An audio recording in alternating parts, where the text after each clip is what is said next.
জুমার দিনকে বিষ্ণু ইসা ইসলাম বলেছেন হাদা ইয়াউমুল ঈদ, হাদা ইয়াউমুন জাআলাহুল্লাহু লাকুম ঈদান। তাবারানির হাদিস। বিষ্ণু বলেছেন এটা এমন দিন যে দিনটাকে আল্লাহ তাআলা তোমাদের জন্য ঈদের দিন হিসেবে ঘোষণা দিয়েছেন। পড়েন আলহামদুলিল্লাহ। আল্লাহ তাআলার একটা বৈশিষ্ট্য হচ্ছে সুন্নাতুল্লাহি ফিত তাফদিল।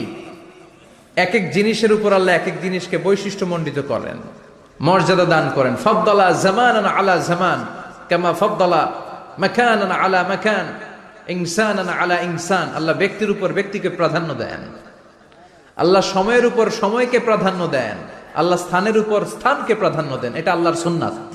এটা আল্লাহর কি সুন্নাতুল্লাহি ফিত তাফদিল। ফাদ্দালা জামানান আলা জামান কামা ফাদ্দালা মাকানান আলা মাকান, ইনসানান আলা ইনসান। পৃথিবীর সব মানুষগুলো এক রকম নয়, এক মর্যাদার নয়। আবার লক্ষাধিক নবী